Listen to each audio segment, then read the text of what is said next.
जय गुरुदेव। जय जय गुरुदेव, जय गुरुदेव। गुरुदेव। आप सब गुरु भाई बहनों को मैं एक बार पुनः अपने हृदय से स्वागत करता हूँ। अभिनंदन है आप सबका। बहुत अच्छा लगता है जब मेरे गुरु भाई बहन मेरे साथ जुड़ते हैं, चाहे बनैन पहन के ही बैठे हों, कोई दिक्कत नहीं है। जय बहन।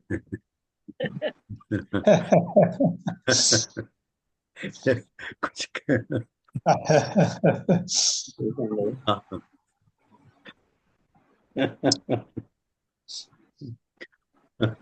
एक्चुअली मेरा निवेदन है कि सब जो बैठते हैं ना सत्संग में, तेरा प्रॉपर ड्रेस में बैठे तो बहुत अच्छा लगेगा। आपको इतनी जिद है कि वीडियो खोलो वीडियो तो हम खोलो। तो बैठे रहते हैं।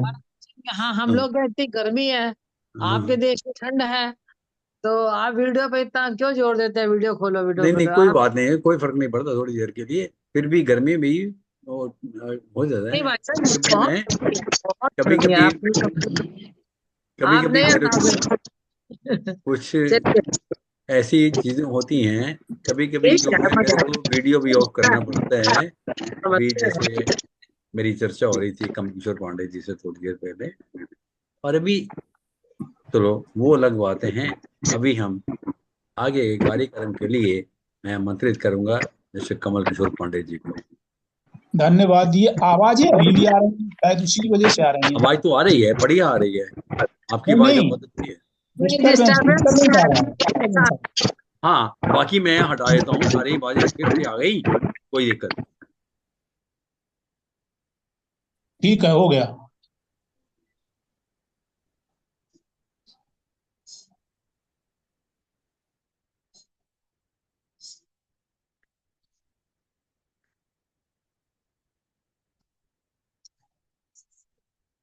ठीक है, अब सही है, अब कोई आवाज नहीं। आपकी आवाज बंद है, आप अपनी आवाज खोलें, आप भी म्यूट हो गए। अभी ऑप्शन ही नहीं है चालू करने की आवाज, किसी ऑप्शन नहीं। आप बोलिए।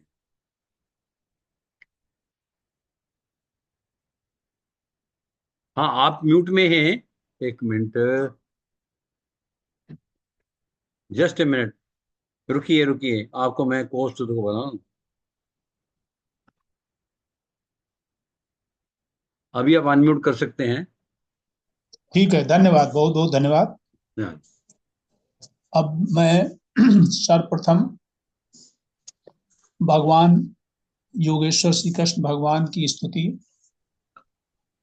वसुदेव सुतं देवं कंस चाणूरमर्दनम देवकी परमानंदम कृष्णं वंदे जगद्गुरुम्। यदा यदा हि धर्मस्य ग्लानिर्भवति भारत अभ्युत्थानं धर्मस्य तदात्मानं सृजाम्यहम्। पुनः वासुदेव भगवान की स्तुति। सच्चिदानंद भगवान की स्तुति। अब वासुदेव एक ही बात है, लेकिन यहाँ पर सच्चिदानंद का शब्द उचित होना उचित है। सच्चिदानंद रूपाय विश्वोत्पत्त्यादि हेतवे तापत्रय विनाशाय श्री कृष्णाय वयम नुमः। हमारे प्रातः स्मरणीय सतत वंदनीय श्री सदगुरुदेव भगवान के इसी चरणों में दंडवत प्रणाम एवं उनकी स्तुति। ब्रह्मानंदम परम सुखदम केवलम ज्ञान मूर्तिम द्वंद्वातीतं गगन सदृशम तत्त्वमस्यादि लक्ष्यम्। एकं नित्यं विमलमचलं सर्वधी साक्षिभूतं भावातीतं त्रिगुणरहितं सद्गुरुं तं नमामि। पुनः गुरुदेव भगवान के श्री चरणों में कोटिशाह नमन, वंदन। और आज इस सत्संग में उपस्थित हमारे वरिष्ठ आदरणीय गुरु भाइयों एवं बहनों का भी हृदय से नमन एवं वंदन। चूंकि आज हनुमान जी का दिवस है, तो मैं हनुमान चालीसा के लिए अपनी आदरणीय गुरु बहन श्रीमती सरोज गोयल को आमंत्रित कर रहा हूं कि वो हनुमान चालीसा का पाठ करने की कृपा करें।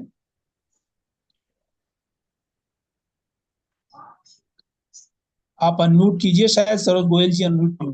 नहीं नहीं, एक मिनट।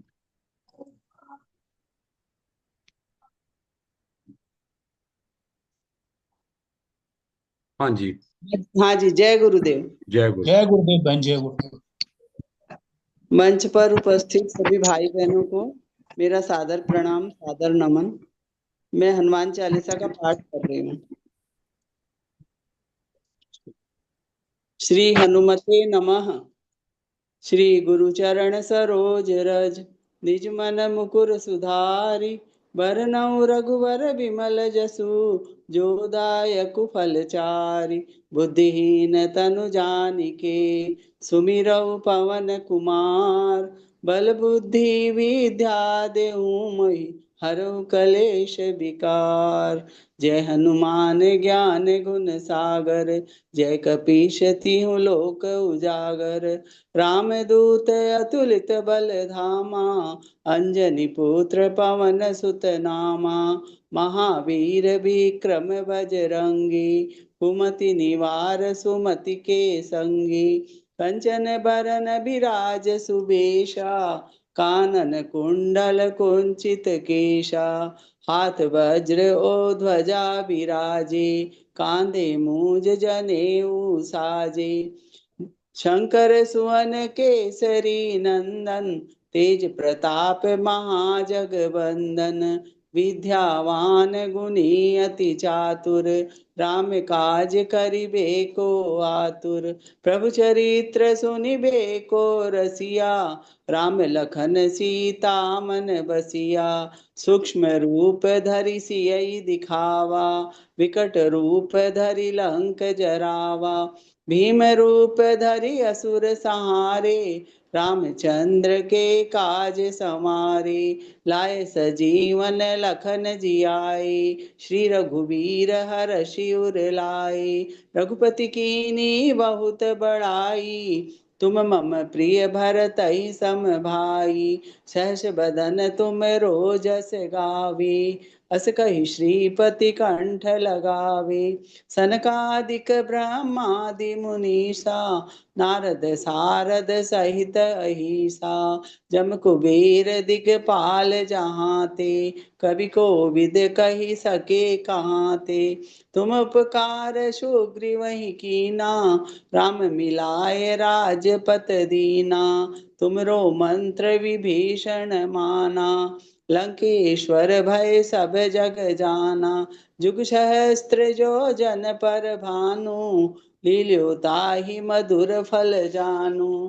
प्रभु मुद्रिका मेलि मुख माही, जलधि लांघि गए अचरज नाही। दुर्गम काज जगत के जेते, सुगम अनुग्रह तुमरे तेते। राम दुआरे तुम रखवारे, होत न आज्ञा बिनु पैसारे। सब सुख लहे तुम्हारी सरना, तुम रक्षक काहू को डरना। आपन तेज समारो आपे, तीनों लोक हाँकते कांपे। भूत पिशाच निकट नहीं आवे, महावीर जब नाम सुनावे।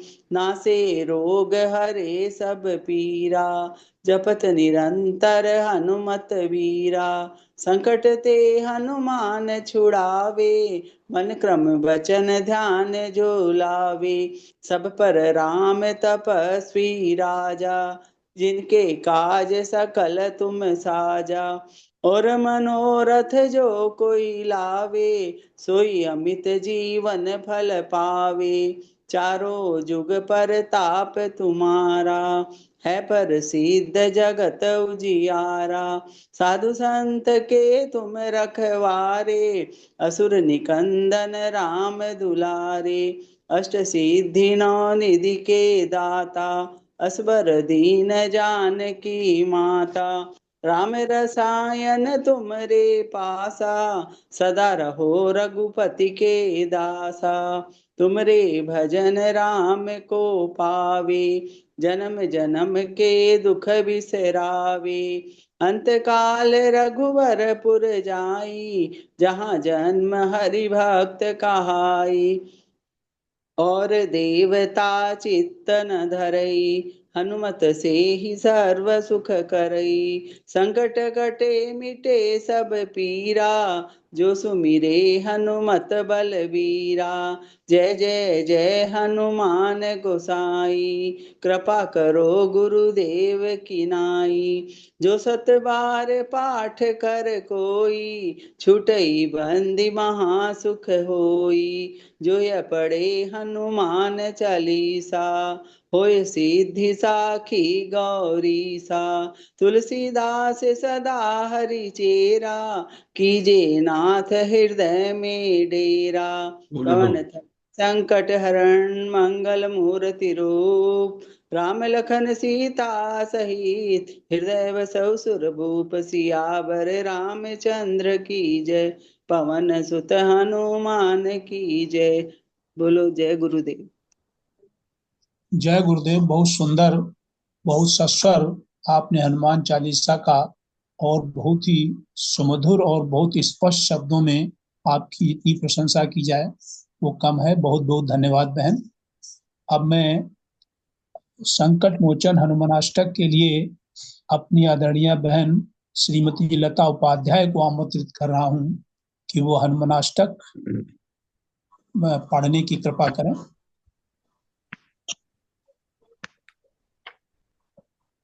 जय गुरुदेव। जय गुरुदेव बहन, जय गुरुदेव।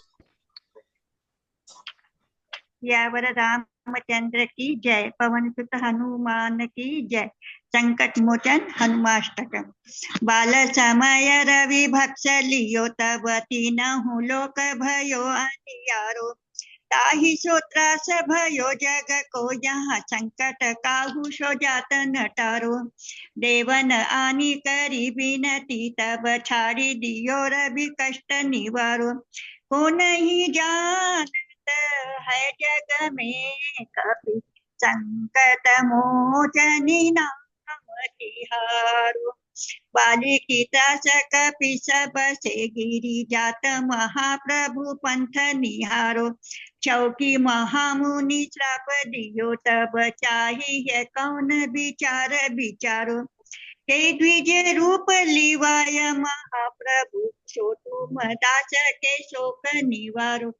को नहीं जानत है जग में, कपि संकट मोचनी नाम तिहारो।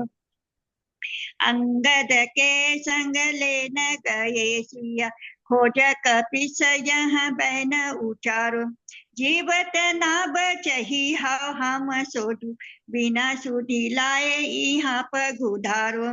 हेरी तके तट सिंधु सबे, तब लाय सिया सुधी प्राण उबारो। को नहीं जानत है जग में, कपि संकट मोचनी नाम तिहारो। रावण त्रास दई सिय को, सब राक्षसी शोक ही शोक निवारो। ताहि समय हनुमान महाप्रभु, जाय महाराज निचर मारो। चाहत सिय अशोक सो आगिसु, दे प्रभु मुद्रिका शोक निवारो। को नहीं जानत है जग में, कपि संकट मोचनी नाम तिहारो।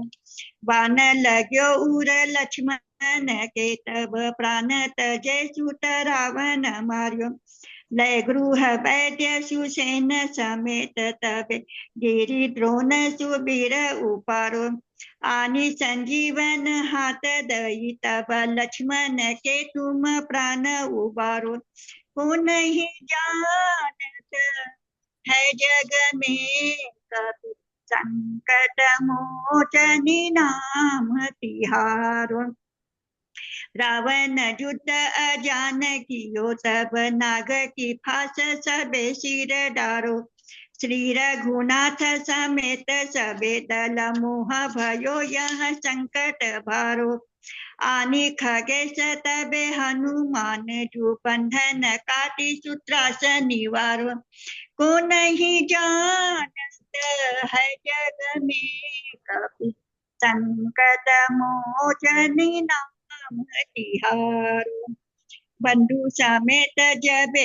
अहि रावण ले रघुनाथ पताल सिधारो देवहि पूजी भली विधि सो बलि देहु सबे मिली मंत्र विचारो जाय सहाय भयो तबहि अहि रावण सैन्य समेत संहारो को नहीं जानत है जग में कपि संकट मोचनी नाम तिहारो काज किए बर देवन के तुम वीर महाप्रभु देखी विचारो कौन सो संकट मोर गरीब को जो तुम सो नहीं जात है तारो बेगी हरो हनुमान महाप्रभु जो कछु संकट होय हमारो को नहीं जानत है जग में कपि संकट मोचनी नाम तिहारो लाल देह लालील से हरुधरि लाल लंगूर वज्र देह दानव दलन जय जय जय कपिशूर लखन श्री रामचंद्र की जय पवन सुत हनुमान की जय बोलो सद्गुरुदेव भगवान की जय। मेरे बहुत सुंदर, प्रणाम। बहुत सुंदर हनुमानाष्टक का पाठ आपने किया, बहुत बहुत धन्यवाद। बहुत सस्वर पाठ किया और बिल्कुल स्पष्ट शब्दों में। अब मैं अपने वरिष्ठ गुरु भाई कुलदीप राय शर्मा जी से निवेदन है कि तो आज बांदा प्रवचन पहला और उसका भी फर्स्ट पार्ट जो आज से प्रारंभ हो रहा है, उस गुरुदेव के प्रवचन को अमृतमयी वाणी को सुनवाने की कृपा करें। हाँ जी, हाँ जी।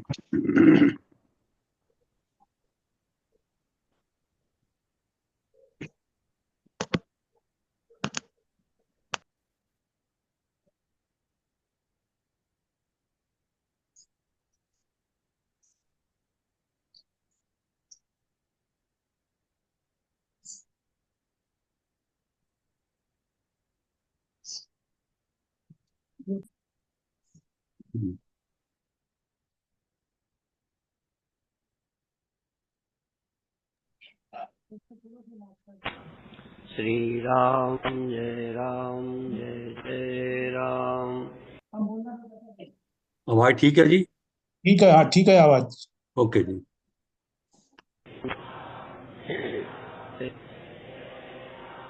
श्री राम जय जय राम।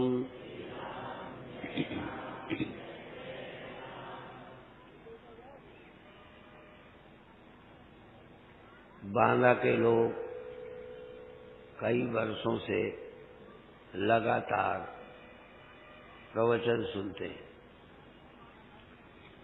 उस प्रवचन का तुम कभी विचारो।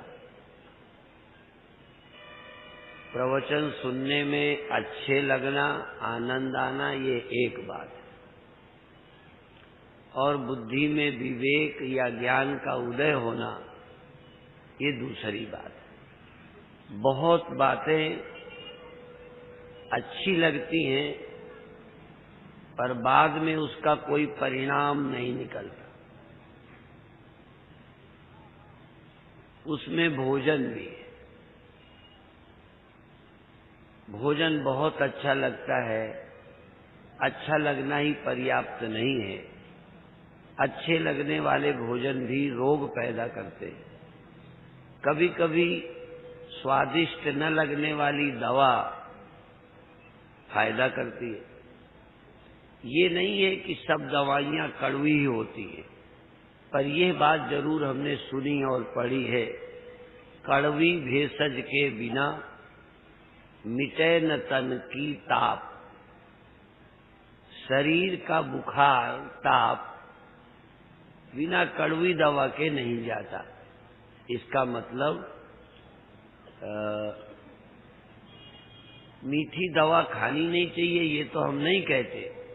दवा मीठी हो तो भी ठीक, कड़वी हो तो भी ठीक, दवा होना चाहिए। और दवा का अर्थ रोग को हटाने वाली का नाम दवा है।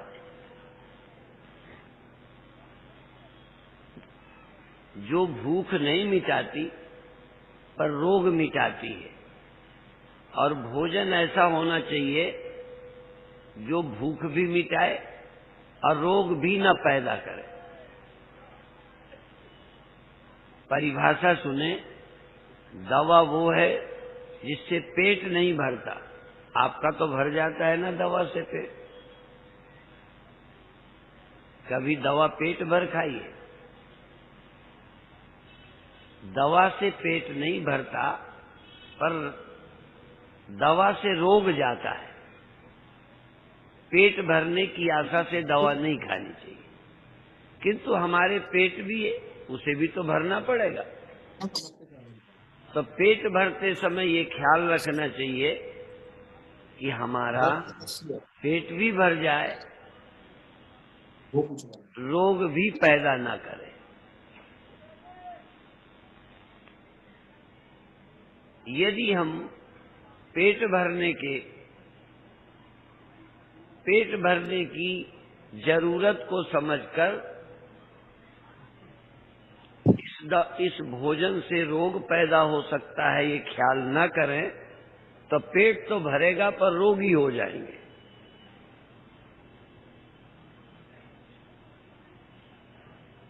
और चूंकि दवा से पेट नहीं भरेगा, से क्या लाभ? तो दवा छोड़ देना चाहिए। नहीं, दवा से पेट नहीं भरने के कारण दवा छोड़ी नहीं जानी चाहिए, और पेट भरने के कारण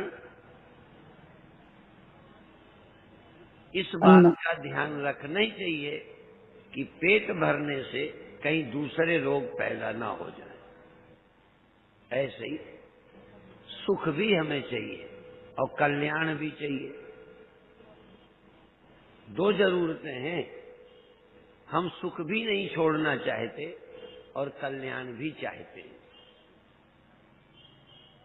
तो ऐसा सुख प्राप्त करो जो कल्याण के में बाधा न डाले, कल्याण के विपरीत न हो, ऐसा सुख। ऐसा सुख नहीं प्राप्त करो जो मेरे कल्याण में बाधा बनेगा। फिर चाहे ऐसी पुस्तक हो जो सुख तो दे पर शांति न मिले, सुख तो दे पर भविष्य अच्छा न बने, ऐसी पुस्तक नहीं पढ़नी चाहिए। ऐसा प्रवचन नहीं सुनना चाहिए।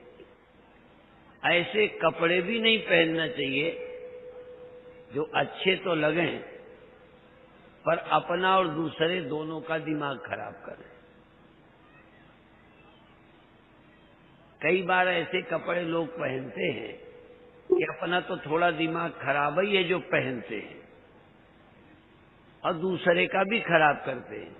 फिर अपहरण, बलात्कार, ये सब इसी की देन है। ऐसा वेश बनाना जिससे भले साधु का भी दिमाग खराब हो, बाकी खराब वालों का तो कहने ही क्या है। खराब वालों को तो खराब ही है, पर भले लोगों का। ऐसी बहुत कथाएं हैं। तो भोजन भी हरिओम, किसका फोन आया था? इसीलिए गृहस्थ को जो मना नहीं है संत को रिधिमा का। क्या बोल रही है? के लिए भी विधवन के श्रृंगार नवीन। इसका मतलब विधवाओं को श्रृंगार क्यों मना है कि श्रृंगार अपने मन के लिए भी ठीक नहीं, दूसरे के लिए भी ठीक नहीं। कुंवारियों का भी नंबर उसी में आना चाहिए विधवा के साथ। इसी तरह भोजन में लहसुन प्याज या ऐसे भोजन साधु को मना है। साधु के बाद थोड़ा आगे हो चलो पंडितों को भी मना है। भी पंडिताई को क्यों मना? वो इसलिए कि जिसको इस मार्ग में ज्यादा ध्यान देना है, विकार ना हो, तो उसको भोजन पर भी ध्यान देना है, कपड़े पर भी ध्यान देना है, पढ़ाई पर भी ध्यान देना है। कई पुस्तकें पढ़ के भी दिमाग खराब होता है। ये गंदे गंदे उपन्यास, गंदी गंदी किताबें पढ़ोगे तो ठीक नहीं है। हाँ, पढ़ना ही है तो जब विवाह की तैयारी हो जाए तब उसका भी अध्ययन करो। वो भी जानवरों की तरह नहीं, अध्ययन करो। उसकी भी विद्या है, उसका नाम काम शास्त्र है।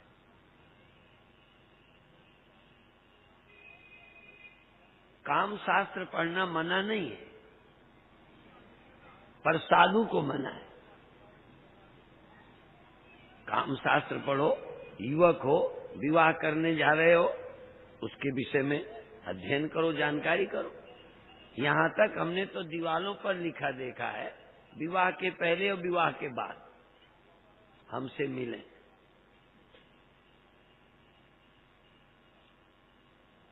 अभिप्राय है कि यदि पहले मिल लिया है तो बहुत ही अच्छा है, नहीं मिले हो तो चलो बाद ही में मिल लो, कम से कम घर तो ठीक रहेगा।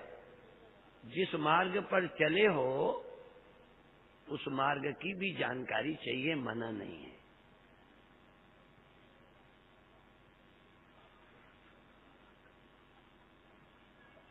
साधु हो तो साधु वाली पुस्तकें पढ़ो, वकील हो तो वकालत वाली पढ़ो, डॉक्टर हो तो डॉक्टर वाली पढ़ो। डॉक्टरी पढ़ चुके हो तो भी पढ़ते रहो, वकील बन गए हो तो भी पढ़ते रहो। मुझे नहीं मालूम, अंदाज बताता हूं कि वकील भी शायद बाद में भी पढ़ते हैं। ऐसे ऐसे केस आते हैं कि उन्हें भी स्टडी करना पड़ता है। ऐसे ही गुरु को भी, ज्ञानी तो है ही वो, पर शिष्यों को स्तर भेद से, प्रकृति भेद से गुरु को भी अध्ययन करते रहना पड़ता है। अनेक तरह की खोपड़ियां हैं। हम ज्ञानी हो गए हैं पर सबको समझाने की अकल थोड़ी आ गई है। दूसरों के चिंता रोगों को हटाना सब गुरु के बस में नहीं है। वकालत सब करते हैं, सफल बहुत कम होते हैं। अच्छा, सभी वकील बहुत सफल है ना? वकील बहुत हैं, पर कई जगह जाते ही नहीं है मुवक्किल। क्या होते हैं मुझे पता नहीं, आता नहीं। जिनके केस हैं वो भी अच्छे वकील को चुनते हैं। तो गुरु भी जो ज्ञानी ही नहीं हो, जो दूसरे को ज्ञान देने में सक्षम हो, उसका नाम गुरु है।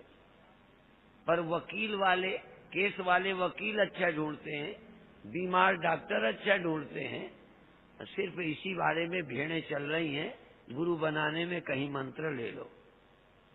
यहाँ कोई छटनी की बोलो ना जरूरत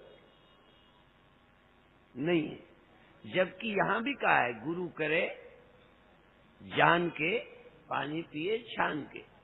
पर कौन छानता है पानी और कौन गुरु अच्छा ढूंढता है?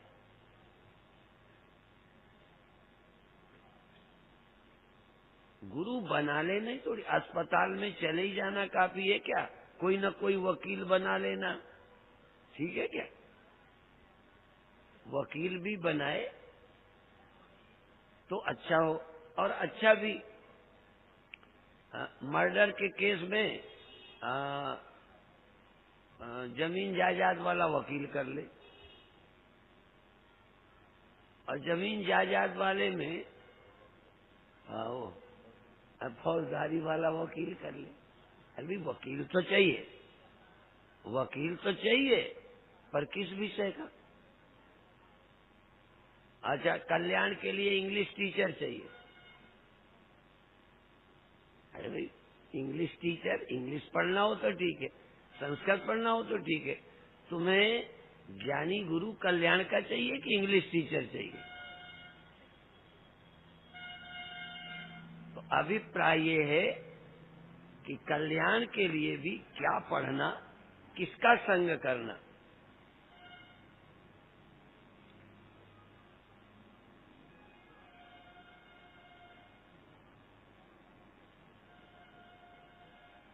यदि इतनी समझ आ जाए हमको तो बात बन जाए। यहां तक जिज्ञासु को सिद्ध गुरु भी नहीं चाहिए।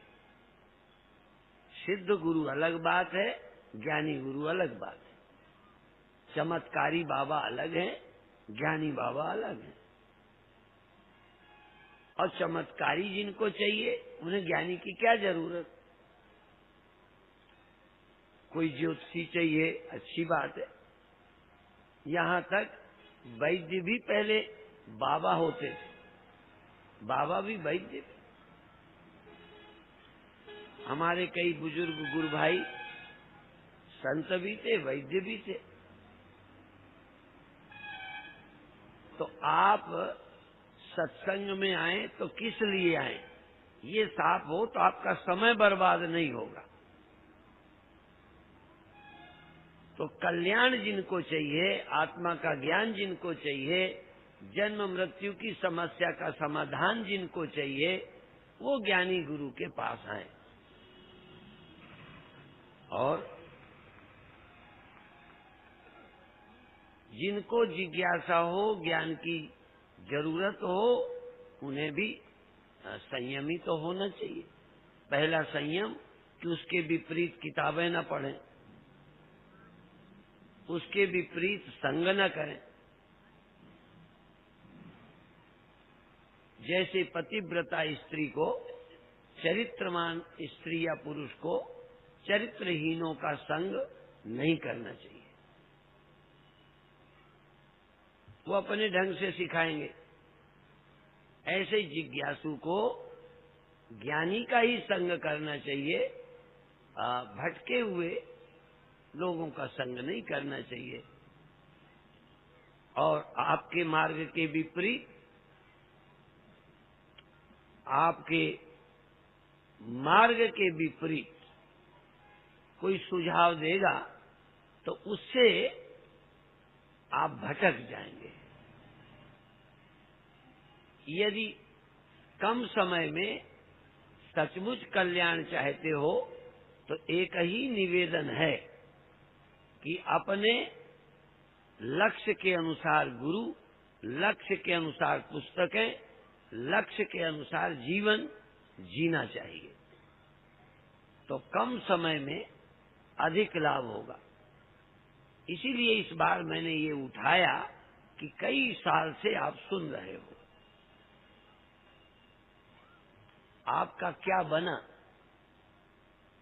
कुछ सुलझाव आया? कुछ स्पष्टता हुई? नहीं तो हर साल हमारा सम्मेलन हो जाएगा, हर साल तुम सुन जाओगे और मरते दिन तक यहीं खड़े रहोगे। आपका आना सफल होना चाहिए। हम कहेंगे जीवन सफल होना चाहिए, पर हम दूसरी बात भी कहना चाहते हैं। जीवन तब सफल होगा जब आपका सम्मेलन में आना सफल हो, क्योंकि जीवन की सफलता सम्मेलन से शुरू होती है। हमने संन्यास लिया, यदि हमारा संन्यास सफल होगा तो हमारा जीवन सफल होगा। संन्यास का सफल न होना मानो जीवन का सफल न होना। इसी तरह से आपकी कमाई कम प्रेय और श्रेय, आपकी कमाई कल्याण के विपरीत न हो। कमाई करो और कमाई करके एक अनुभव प्राप्त करो, इसकी भी जरूरत है, पर ये लक्ष्य नहीं है। श्रेय का ध्यान रखते हुए प्रेय की ओर बढ़ो। प्रेय अर्थात लोक की ओर, लोक की उन्नति करो, लोक में समृद्धि, लोक में स्वास्थ्य, लोक में अधिकार, लोक में पद प्रतिष्ठा, यश कीर्ति सब प्राप्त करो। यशस्वी हो, स्वस्थ हो, दीर्घायु हो, पुत्रवान हो, हाँ सब कुछ हो, भाग्यवान हो। और फिर देखो कि ये सब कुछ होने के बाद भी कुछ होना बाकी है क्या? धनवान हो गए, बलवान हो गए, विद्वान हो गए, अधिकार मिल गए, अब कोई जिंदगी की समस्या? मरना ज्यों का त्यों बाकी, शरीर छोड़कर जाना बाकी। कहाँ जाना चाहते हो? कहाँ जाओगे? मुक्त होना है कि स्वर्ग जाना है? अगला जन्म अच्छा चाहना है कि आवागमन से मुक्त होना है? ये निर्णय करो। धनी होना पर्याप्त नहीं है, धनी होना अच्छा है, पर केवल धनी होके क्या हो जाएगा? जैसे कुत्ता मरता है, गधा मरता है, सुअर मरता है। कुत्ता इसलिए कहते हैं कि वो ज्यादातर रोडई में मरते हैं, कोई गंगा जाके नहीं शरीर छोड़ते। ट्रक में आ गए, कार में आ गए और वो कार के साथ दौड़ते हैं। ऐसे ही हम भी दौड़ने वालों के साथ दौड़ते हैं। अब कार के साथ कुत्ता दौड़े, जरा आगे आ जाएगा तो और क्या होना है? या थोड़ी देर के बाद पिछड़ जाएगा तो शायद बेचारा दुखी होता होगा कि मैं दौड़ नहीं पाया, कार आगे निकल गई। स्कूटर वालों के तो पीछे ही दौड़ते, कार वालों को तो भय नहीं लगता और स्कूटर वालों को तो भय भी लगता है। तो हम भी कई कार वालों के साथ, कई स्कूटर वालों के साथ दौड़ रहे हैं। कई बार पिछड़ जाने का दुख भी होता है। बस यही करते रहोगे कुत्तों की तरह कि कुछ और भी सोचोगे? जिंदगी में दौड़े दौड़े, कहीं विश्राम नहीं है। अभी अभी एक दिन एक देवी ने डायरी दे दी कि इसमें कुछ लिख दो।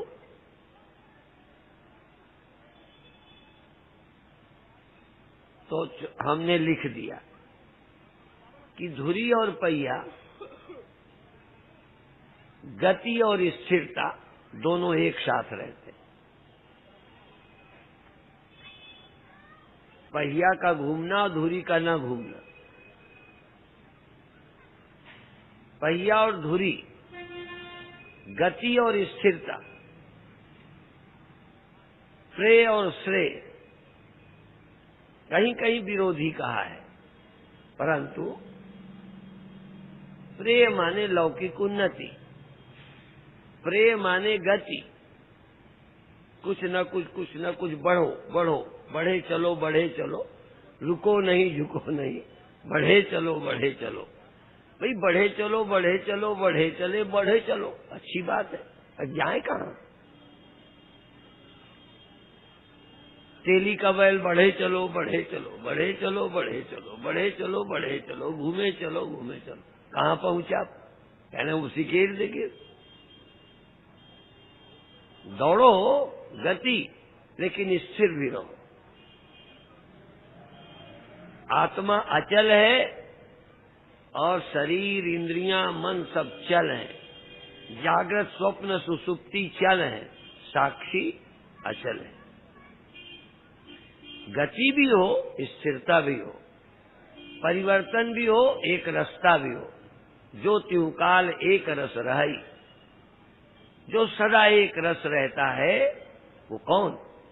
और जो बदलता रहता है कौन? और दोनों तुम्हारे साथ।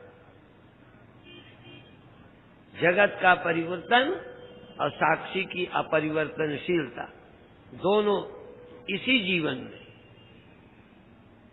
केवल गति में जीने वाले स्थिरता को भुला देने वाले, केवल प्रेय श्रेय का पता ही नहीं, और केवल श्रेय परिवर्तन को इनकार करें तो परिवर्तन को कहां फेंकोगे? अभी तक किसी ज्ञानी की हमने जागर स्वप्न सुसुप्ति या इनका परिवर्तन रुकते नहीं देखा। किसी ज्ञानी के स्थिर मिलने पर जागृत स्थिर नहीं हुई, स्वप्न स्थिर नहीं हुए, सुसुप्ति स्थिर नहीं हुई। कोई हमें ज्ञानी नहीं मिला जो सोता ही रहे, कोई ज्ञानी नहीं मिला जो जागा ही रहे। माने ये गति चलती ही रहती है, ये पहिया घूमता ही रहता है, फिर भी धुरी कभी नहीं घूमी। और तुम पहिया हो कि धुरी भी हो, धुरी धुरी हो कि पहिया भी हो, कि दोनों तुम नहीं हो। निर्गुणम गुण भोक्तृष, सब तुम ही हो। सब गोविंद है, सब गोविंद है, गोविंद बिन नहीं कोई। सब तुम हो, सब तुम हो, तुम बिन कुछ नहीं हो। सब तुम हो, केवल यही नहीं हो। केवल यही वाले भी गड़बड़ हैं, केवल यही है सो मरे। तुम मरते भी हो, नहीं भी मरते हो, तुम चलते भी हो, नहीं भी चलते हो। तजे जति तन्ने जति तद दूरे तदवंतिके तदंतरस्य सर्वस्य तदु सर्वस्यास्य बाह्यता। वही चलता है, वो नहीं चलता है। वो जन्मता है, मरता है, वो जन्मता मरता नहीं है। वह गतिमान भी है, गतिहीन भी है। वो सब कुछ है और वो कुछ भी नहीं है। ये दोनों की समझ इसी जीवन में, इसी जीवन में माने मनुष्य जीवन में, इसी जीवन माने इसी देह के रहते, ये बात समझनी है। ये शरीर गया, समझने का अवसर गया। और सब काम अन्य जीवन में भी होगा, अन्य शरीरों पर होगा, सिर्फ समझने का काम और कहीं नहीं होगा। केवल मानव शरीर। कुत्ता बुरा नहीं होता, गधा बुरा नहीं होता, सुअर बुरा नहीं होता। हमें तो गधों की बहुत जरूरत पड़ती है, आपको नहीं ना पड़ती? बहुत है। भैंस की, गाय की, घोड़े की, ऊंट की जरूरत है और बहुत अच्छे। लेकिन ऊंट अपने विषय में क्या सोचता है? बस तो देखो, और किसी शरीर में स्थिर की खोज नहीं हो सकती, और किसी शरीर में, बल्कि जानवर तो उस स्थिर को छोड़ो, व्यवहारिक जीवन में भी स्थिर ही है। हम तो एक जन्म में कितना बदलते हैं, क्या क्या बनते रहते हैं। हम एक जीवन में कितने पद प्राप्त कर लेते हैं। गृहस्थ हैं, साधु बने, अर्क किया। गरीब हैं, अमीर बने। गधा जब से रहा गधा ही रहा। परमार्थ से तो स्थिर है ही, वो व्यवहार में भी स्थिर है। पत्थर क्या बना था? बस वही। और हम आदमी, देवता, शैतान, राक्षस, संत बदल सकते हैं। हम व्यवहार में भी बदलते हैं, परमार्थ में तो न बदलने वाले को खोजते हैं। पर न बदलने वाले को व्यवहार में गधा नहीं खोजता, न बदलने वाले की खोज नहीं। वो ऐसे ही नहीं बदलता तो न बदलने वाले को क्या खोजे? भैंस रही जीवन भर, कोई विचारों में भी नहीं कि मैं भैंस से कोई देवता बन गई या गाय बन गई या मैं सज्जन हो गई। ऐसी कोई खोज जानवर के जीवन में नहीं है। इसीलिए बड़े भाग मानुष तन पावा। हम कोई नई बात नहीं कहते, जो आप रामायण में रोज पढ़ते हो, बस पढ़ी पढ़ाई बात पर मोहर लगाते, पढ़ी पढ़ाई बात को सिद्ध करते, आपके ख्याल में ला देते हैं कि जिससे तुम्हें ये भ्रम न रहे। कई बार हम शुरू में पढ़ते तो बचपन से रहे, तो क्या है, मनुष्य शरीर बड़े भाग मानुष तन पावा, खूब पढ़ते थे, पर भाग हमें गधों जितना न लगता था, बल्कि मनुष्य होना अभाग लगता था। न मनुष्य होते न चिंता होती, न मनुष्य होते न ब्याह शादी की समस्या होती। कुतियन का कुत्तन का ब्याह शादी की कोई समस्या है? कोई वो कुंवारी रह जाने वाली है? कोई बाप चिंता करेगा? बुरा नहीं मानो, मैं समझाना चाहता हूँ कि हमें तो मनुष्य का तन पाने से कभी शुरू में भाग्य ही नहीं लगा। का भाग्य है मनुष्य तन पाना? बल्कि कुत्ता ही तन ठीक था, गधा ही तन ठीक था, अन्य ही तन ठीक थे। ये तो बड़े मुश्किल से समझ आया कि मनुष्य तन बड़ा भाग्यशाली। बड़े भाग मानुष तन पावा, सुर दुर्लभ। सुर दुर्लभ। वो भी अकल वाले लोग हैं जो देवता बनना चाह रहे हैं, और मनुष्य जीवन की महिमा सुर दुर्लभ। मनुष्य का जीवन देवताओं को दुर्लभ है, ये समझने का समय देवताओं को भी उपलब्ध नहीं है। इसलिए बड़े भाग मानुष तन पावा, सुर दुर्लभ सद ग्रंथन गावा। सद ग्रंथों ने, उपन्यास ने नहीं, सुर दुर्लभ सद ग्रंथन गावा। अच्छे ग्रंथों ने, सद ग्रंथों ने मनुष्य की महिमा गाई, और मनुष्य को तब भी समझ नहीं आई। हमारी भी चौपाई एक आधी है लाइफ। सदग्रंथों ने महिमा गाई, पर मनुष्य को ये समझ में नहीं आई। हम देवता बनने में लगे हैं, हम कोई पद पाने में लगे हैं। मनुष्य जीवन जिस लिए मिला है, भई प्रापत मानुख देहुरिया। पंजाबी है ये, गुरुओं के शब्द। भई प्रापत मानुख देहुरिया, गोविंद मिलन की ये हो तेरी बरिया। और काज तेरे किते न काम, मिल साध संग, भज केवल नाम। मनुष्य तन की इतनी महिमा है,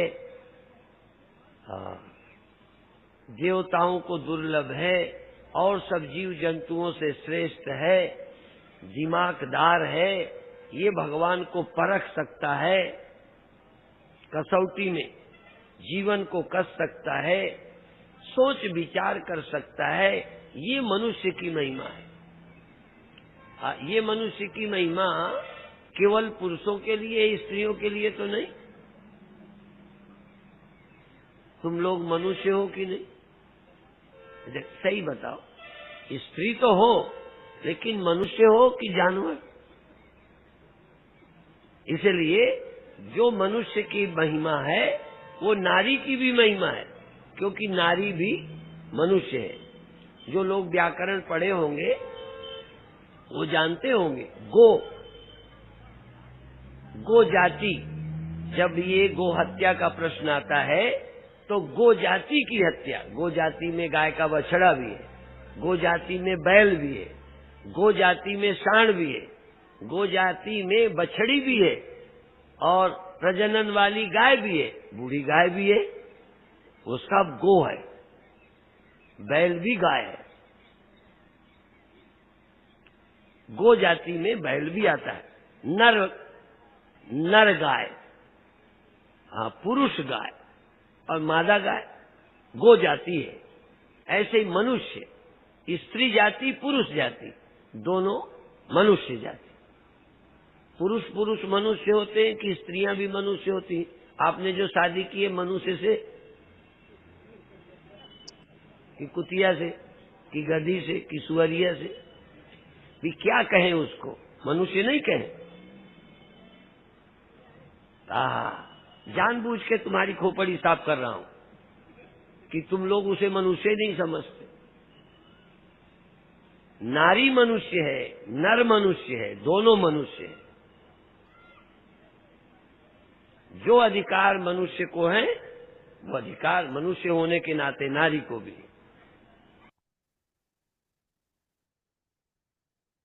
जय गुरुदेव।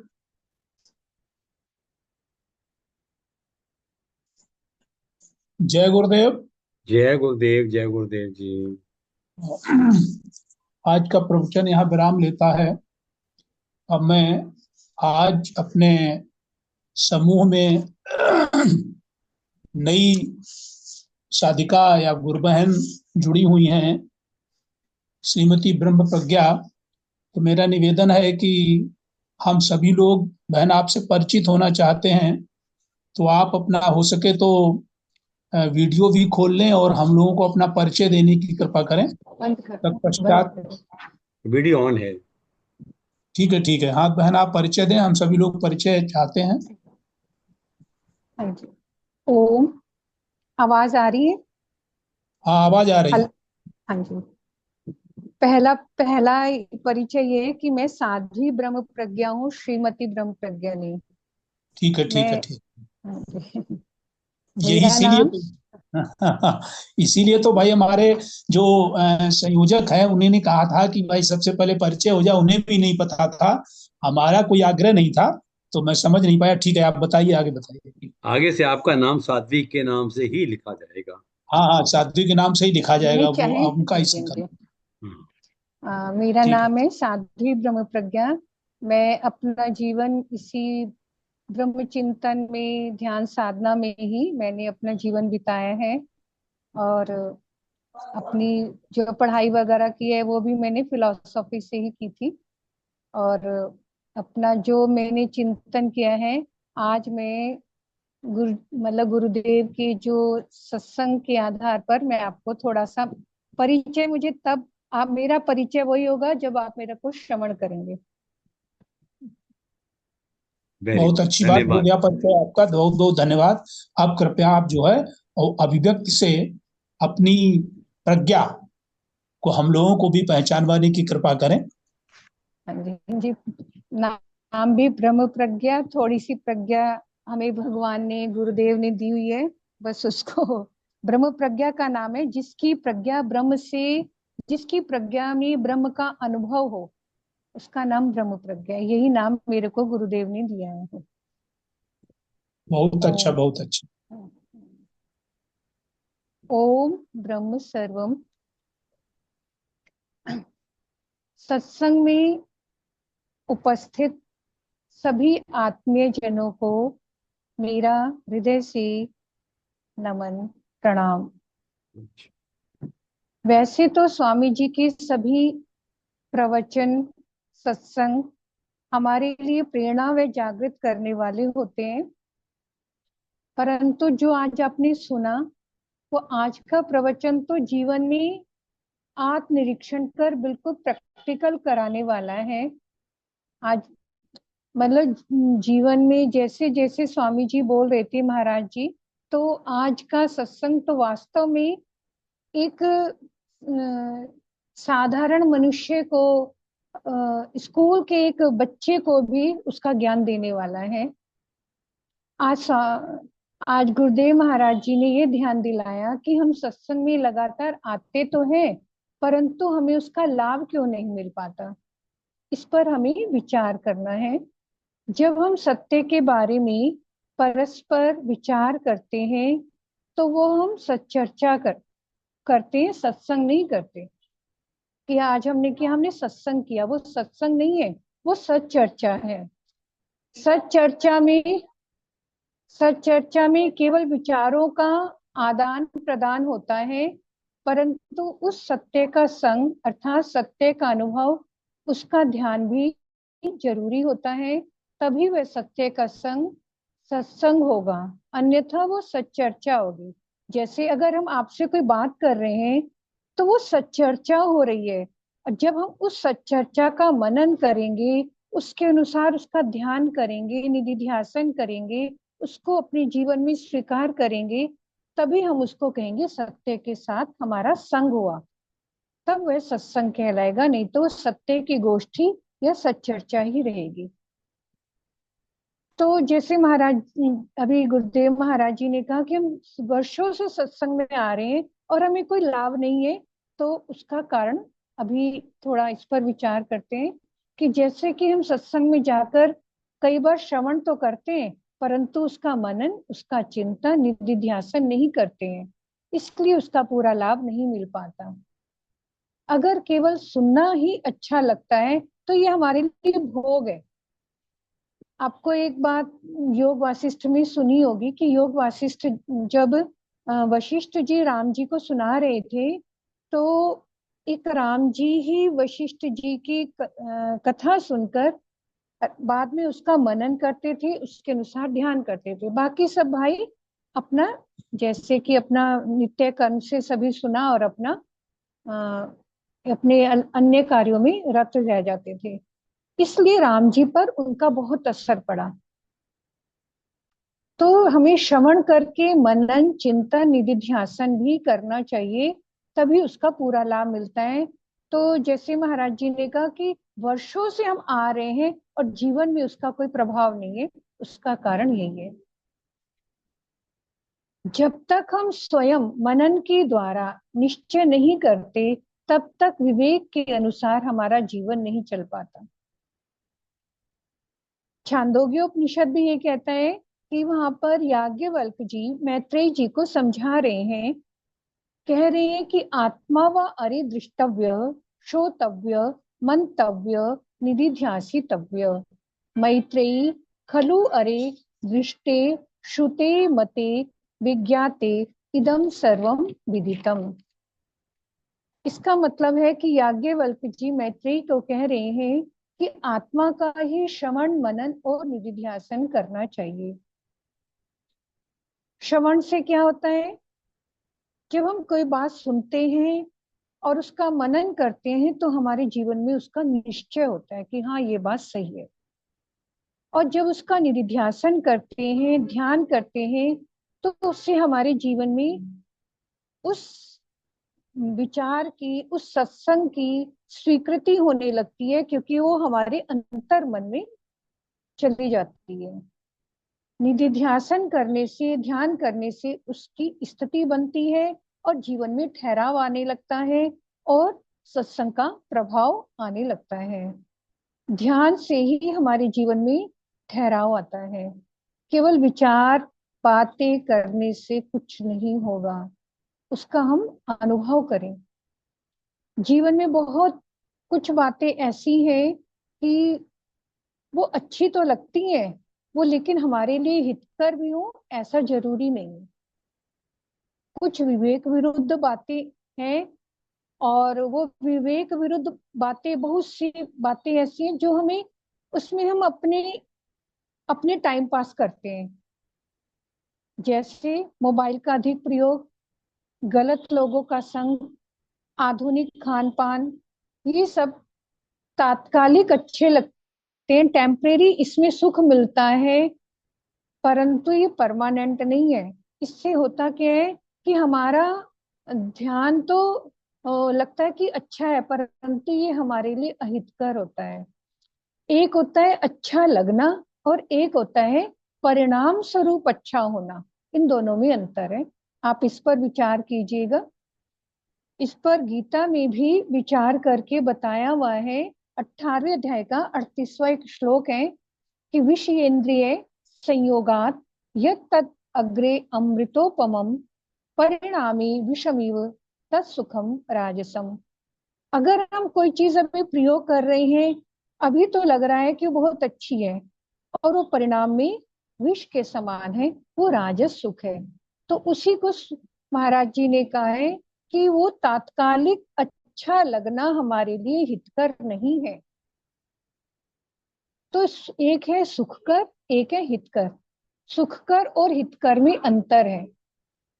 कठोपनिषद में यमराज नचिकेता को कहते हैं कि श्रेय और एक है प्रेय, श्रेय और प्रेय का विवेक उसे प्रदान करते हैं। कठोपनिषद में आपने सुना होगा कि यमराज से नचिकेता ने पूर्ण ब्रह्म ज्ञान प्राप्त किया और उनकी जिज्ञासा थी कि मुझे वह तत्व प्रदान करे, वो ज्ञान प्रदान करे जिसको प्राप्त करने के बाद फिर कुछ प्राप्त करना बाकी नहीं होता। तो वहीं बीच में एक श्रेय प्रेय का प्रश्न आया था। श्रेय का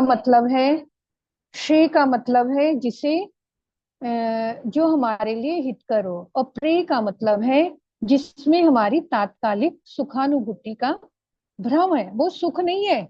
प्रेय का मतलब है जिसमें हमें टेम्परेरी सुख प्राप्त होता हो, सुख नहीं होता वो।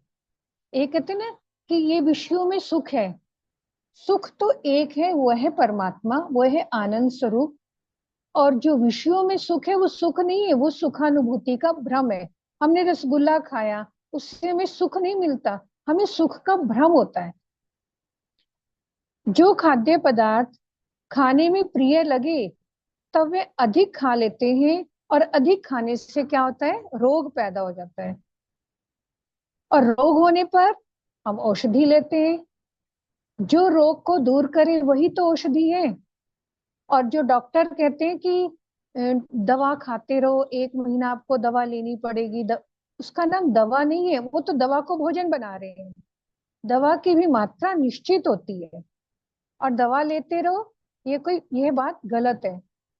दवा कोई भोजन नहीं है, दवा पेट भरने के लिए नहीं ली जाती, वो तो रोग दूर करने के लिए ली जाती है। जब आवश्यकता से अधिक या अच्छा लगने की वासना से भरपेट खाएंगे तो रोग ही पैदा होंगे। इसीलिए कहा जाता है कि मिताहार खाएं, अर्थात इतना खाएं कि खाने के बाद भी कुछ भूख बनी रहे।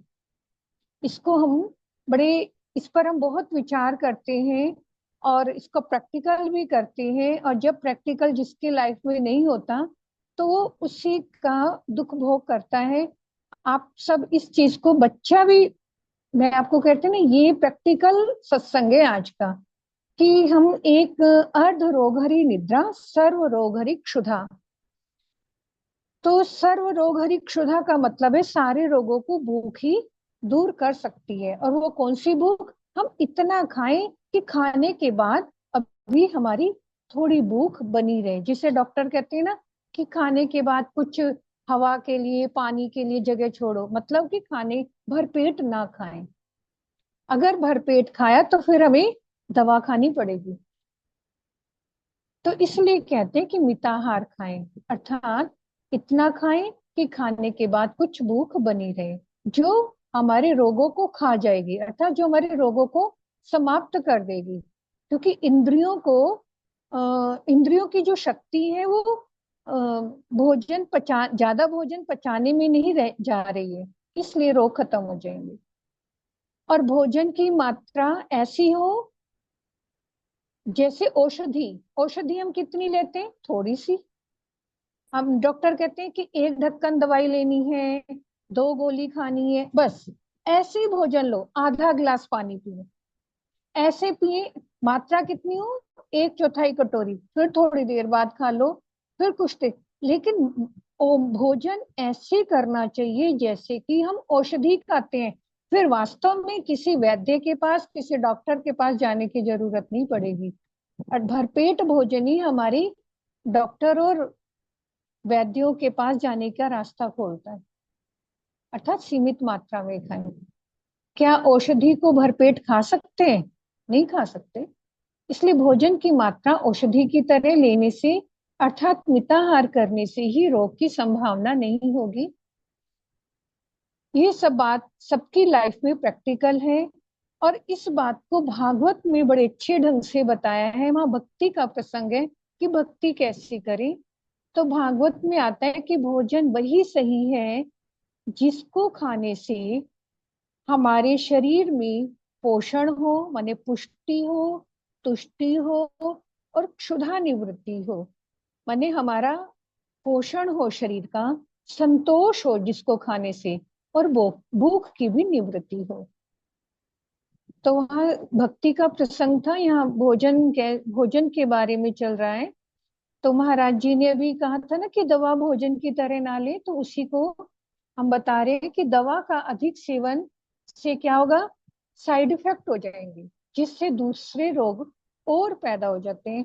जैसे कोई लोग दवा खाएंगे तो उससे शुगर हो गया, अन्य अन्य बीमारियों का भी सृजन होने लगता है।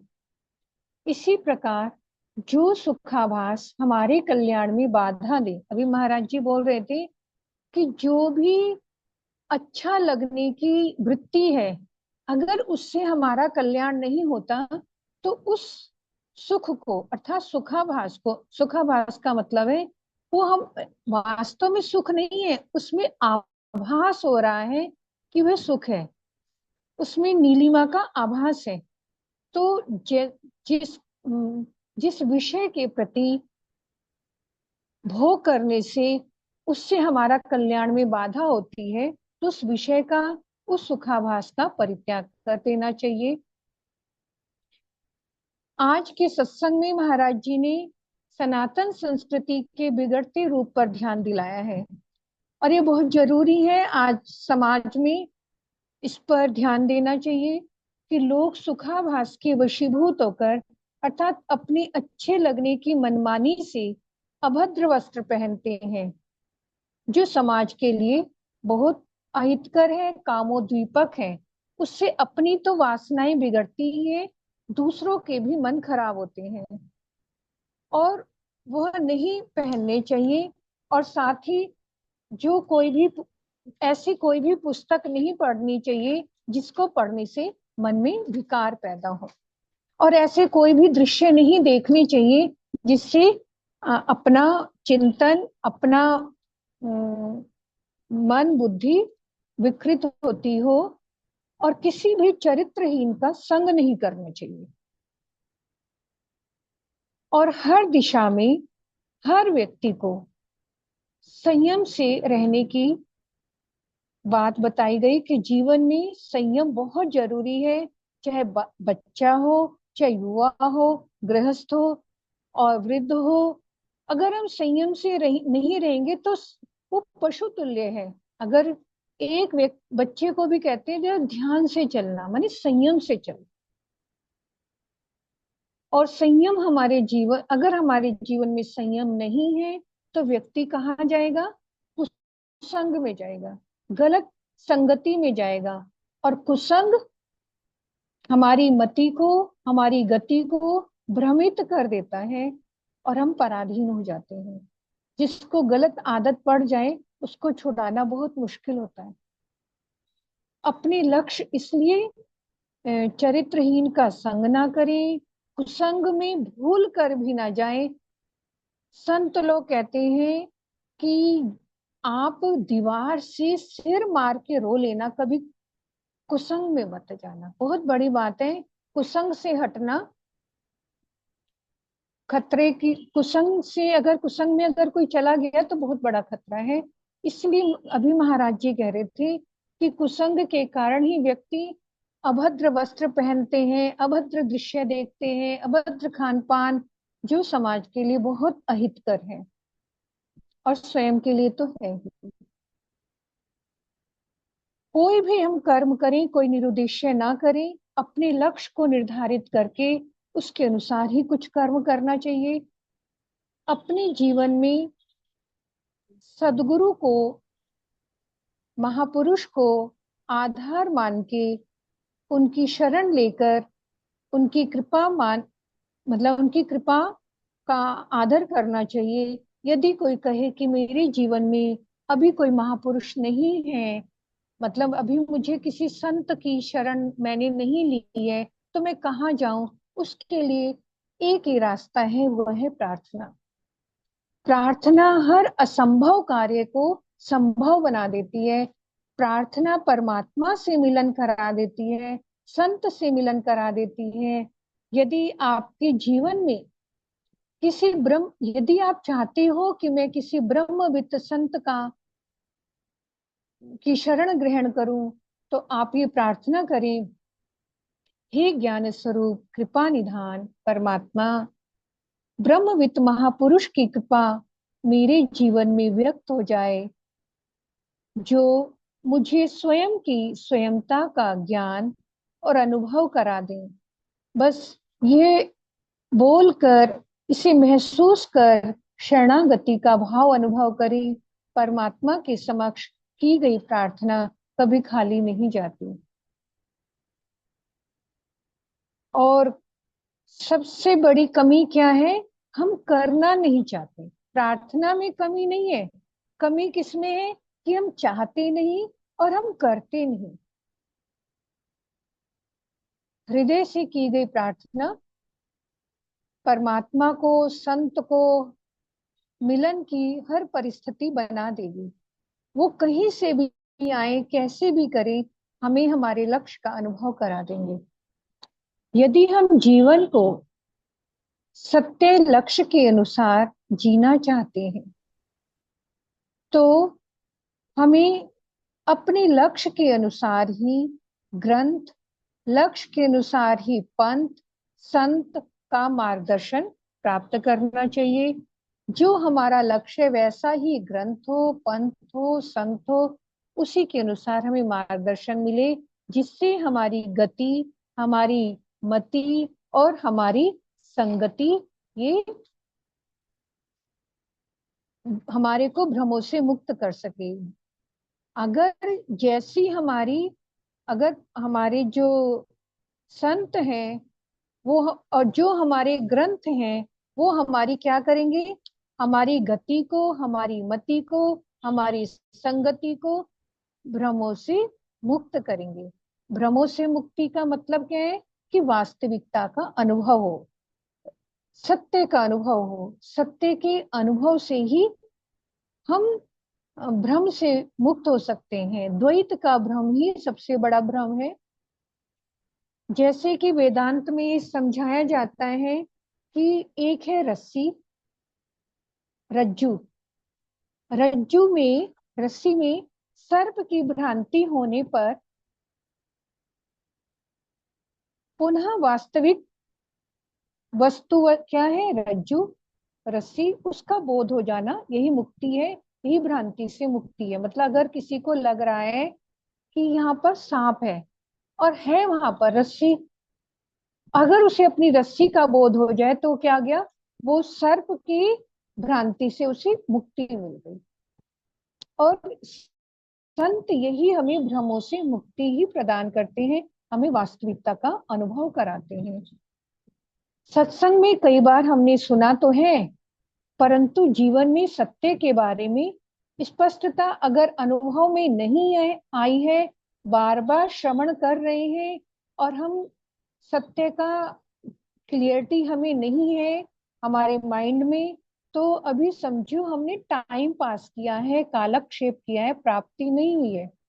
अभी शुरू में जैसे हमने बोला है कि अगर हम श्रवण के साथ मनन निधिध्यासन भी करते रहें तो हमारा मन और मस्तिष्क स्वच्छ होने लगेगा और हमें सत्य का अनुभव होने लगेगा।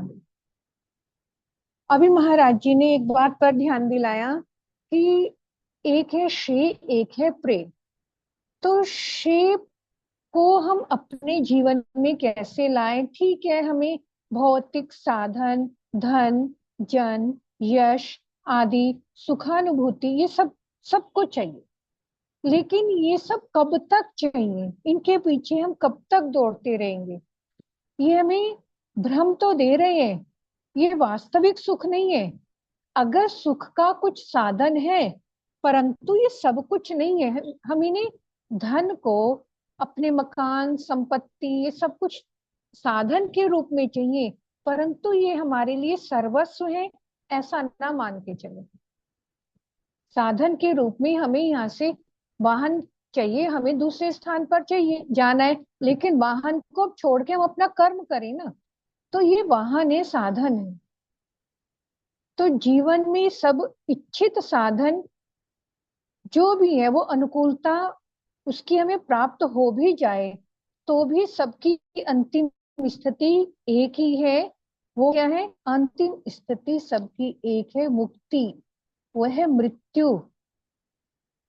जीवन का हर गति का अंत किसमें है? स्थिति में, विश्रांति में, और वो हम सबको चाहिए। जागृत अवस्था आती है, उसमें हम कर्म करते हैं, उलझते रहते हैं, वही जागृत का एक रूप आता है स्वप्न। उसमें भी कुछ न कुछ व्यक्ति अपने मनोराज्य में रहता है। सुषुप्ति आते ही सारे मनोराज्य, सारे कर्म सब शांत। और जब हम गहरी नींद से उठते हैं, सबको लगता है वाह कितनी शांति रही। इसीलिए उपनिषद में गहरी नींद के बारे में आता है, यत्र वेदा अवेदा भवन्ति।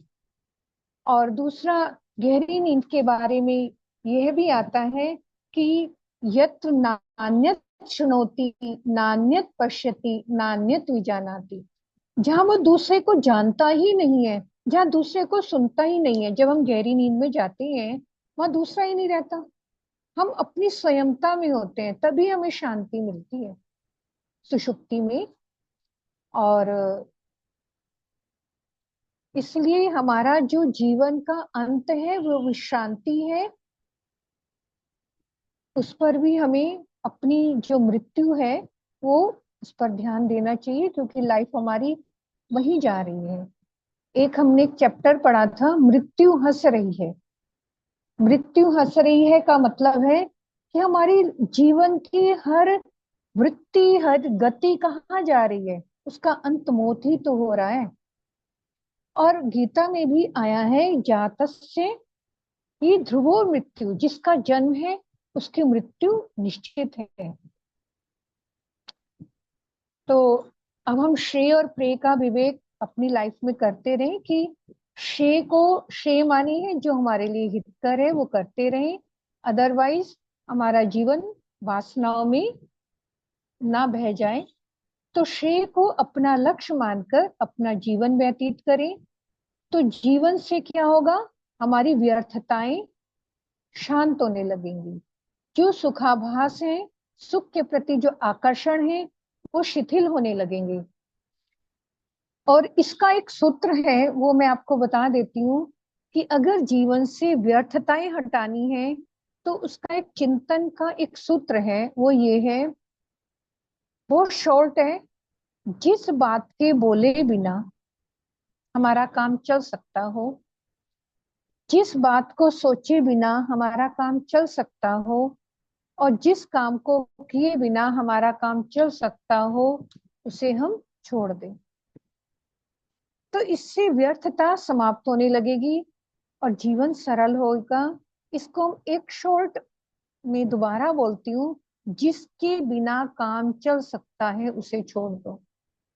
इससे अपने आप ही आपका श्रेय और प्रेय का विवेक भी होता चला जाएगा और जीवन सरल हो जाएगा। प्रेय माने है लौकिक उन्नति, गति। तो ये सब चाहते हैं कि हमारी उन्नति हो, हमें कुछ साधन मिले, हम ऐश्वर्य, यश आदि सब प्राप्त करें।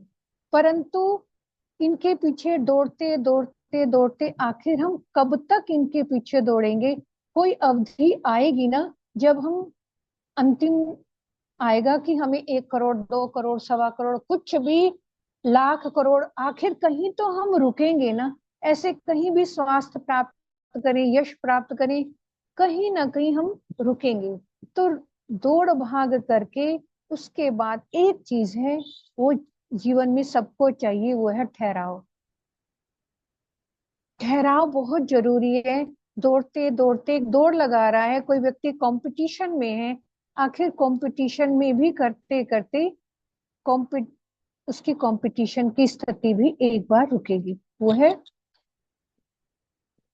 अभी महाराज जी ने बताया था कि आत्मा है स्थिर और इंद्रियां है चंचल। तो जब आत्मा स्थिर है और इंद्रियां चंचल है, तो हमें अपना जीवन किसके अनुसार चलाना चाहिए, इंद्रियों के अनुसार या आत्मा के अनुसार? आत्मा के अनुसार। तो जागृत स्वप्न में चंचलता है, व्यवहार है, और सुषुप्ति में जैसा कि अभी मैं बता रही थी, तो वास्तव में जो हम गति है, हमारी शेप रे जो भी हम देख रहे हैं, वो सबको कौन प्रकाशित कर रहा है? वो प्रकाशित करता है दृष्टा साक्षी, और वो है चेतन अस्तित्व। मैं ही है। और अभी महाराज जी बता रहे थे कि यह सब मेरे ही रूप हैं, अर्थात सर्वम खलविदम ब्रह्म, मैं ही सर्व रूप में हूँ। गति, स्थिति, धुरी, पहिया, जो कुछ भी हमें दिख रहा है अच्छा बुरा, वो सब परमात्मा ही है। ईशावास्य उपनिषद का एक मंत्र है, तदैजति तन्नैजति तद्दूरे तद्वंतिके, अर्थात वह ब्रह्म चेतन अस्तित्व चलता भी है और नहीं भी चलता, वह पास भी है और दूर भी है, ना नेड़े है ना दूर है। जैसे टीवी के प्रकाश में कोई सत्संग कर रहा है और दूसरा कोई सत्संग सुन रहा है, तो वो श्रोता भी प्रकाश ही है और वक्ता भी प्रकाश ही है। प्रकाश के अतिरिक्त कुछ नहीं है, मतलब ना अच्छा है ना बुरा, सब कुछ प्रकाश रूप ही है। प्रकाश ही सर्व रूप में है, प्रकाश ही असर्व रूप में है और इनसे परे भी है। अभी गुरुदेव महाराज जी ने एक बात समझाई थी, जो सत्संग में हमें समझना बहुत जरूरी है, जो निष्कर्ष है आज के सत्संग का, वो यही है कि जो हमें अनुभव करना है कि हमें सत्य की, स्थिर वस्तु की, श्रेय की खोज करनी है और अद्वैत का अनुभव करना है। मानव ही सत्य का अनुभव करता है, पशु नहीं। इसलिए अगर हम मनुष्य हैं तो कम से कम आज के सत्संग का इतना आदर करें कि जब सत्संग सुने उसके बाद उसका मनन करें, उसका ध्यान करें। और ये तो हम बचपन से ही पढ़ते आ रहे हैं, ये शाम न विद्या तपो न दानम ज्ञानम न शीलम गुणो न धर्म ते मृत्यु लोके भुवि भारभूता मनुष्य रूपेण मृगाश्चरन्ति। यदि हम मनन चिंतन नहीं करते हैं तो हम पशु तुल्य हैं। और जो हमारे जीवन का प्रयोजन क्या है, आज महाराज जी ने बहुत अच्छे शब्दों में ये बताया कि हमारे जीवन का प्रयोजन है गोविंद मिलन, अद्वैता का अनुभव। वही प्राप्त मानुष देवरिया, गोविंद मिलन की यही तेरी बरिया, अवर कास तेरे कितो न काम, मिल साध संगत भज एवल नाम। कोई भी हम कर्म करें, संसारिक करें अपना, ठीक है, उसको करते हुए उसके पश्चात गोविंद मिलन का की ओर ध्यान देते हुए ही अपना शेष जीवन बिताएं। जाहि तन दियो ताहि बिसरायो, ये नहीं होना चाहिए जिसने तन दिया उसको हम ना भूलें। इन्हीं शब्दों के साथ आज के सत्संग का मैं विराम देते हुए आप सबको हृदय से प्रणाम करती हूँ। जय गुरुदेव बहन, जय गुरुदेव। साध्वी जी, अभी हमारी चर्चा शर्मा जी से हो रही थी, यथा नाम तथा गुणा। मुझे पहले ही मालूम था और आपने बिल्कुल वही चरितार्थ कर दिया कि आप वास्तव में प्रज्ञा ही हैं और प्रज्ञा में स्थित होना शेष है, और ईश्वर करेगा कि आप प्रज्ञा में स्थित प्रज्ञ भी हो जाएंगी। क्योंकि आप पहली बार जुड़ी हैं तो कुछ कहना नहीं है। वैसे हमारे इस कार्यक्रम का समय 9:05 होता है, लेकिन आपके लिए कुछ उसमें वो नहीं है। अब मैं अपने वरिष्ठ गुरु भाई शर्मा जी से निवेदन कर रहा हूँ कि आज के कार्यक्रम का वो विश्राम देने की कृपा करें। धन्यवाद। अभी 2 शब्द में ब्रह्म प्रज्ञा जी जो आज हमारे साथ जुड़ी हैं, साध्वी ब्रह्म प्रज्ञा जी, उनके लिए कहना चाहता हूँ कि इन्होंने इतना सुंदर हमें व्याख्या करके इतना बताया है कि बहुत अच्छा लगा है। और दूसरी बात, जैसे ये प्रवचन शुरू होने से पहले, कार्यक्रम शुरू होने से पहले मेरी और कमल किशोर पांडे की चर्चा चल रही थी आपके नाम के प्रति। वाक्य ही नाम आपने सिद्ध कर दिया है कि हम ब्रह्म प्रज्ञा हैं। धन्यवाद आपका, बहुत बहुत धन्यवाद। और आप जुड़ते रहिए, हमें आपके एक्सपीरियंस का, जो लाइफ ने आपको कुछ अचीव किया है उसका हमें, आपके अनुभव का हमें फायदा मिलता रहे। धन्यवाद। अभी हम विश्राम की ओर चलते हैं।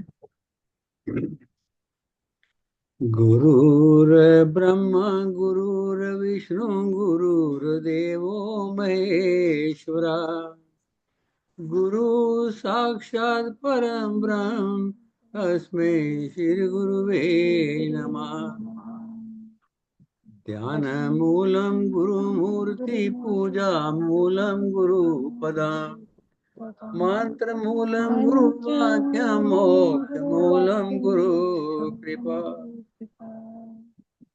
सर्वे भवन्तु सुखिनः सर्वे सन्तु निरामया, सर्वे भद्राणि पश्यन्तु मा कश्चित् दुःखभाग् भवेत्। बोलिए सदगुरु भगवान की जय। जय सनातन धर्म की जय गौ माता की जय। जय आज के आनंद की जय जय।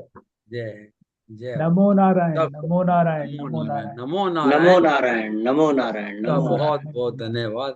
और इससे आज सभा काफी देर तक चली है, लेकिन आप सभी बैठे रहे हैं, सुनते रहे हैं साध्वी जी को, तो उसके लिए मैं आपका बहुत बहुत आभारी हूँ। धन्यवाद। आज इतना महान व्यक्तित्व भी तो हमारे साथ जो है वो जुड़ गया है। इतने लोग, ये भी अपने को भाग्यशाली मानेंगे कि इतना बड़ा व्यक्तित्व, प्रज्ञा नाम दी, और प्रज्ञा वास्तव में जो प्रज्ञा है उनसे ये आज। भी मेरे साथ, ये एक्चुअली सुनीता रानी जी हैं। अच्छा अच्छा अच्छा।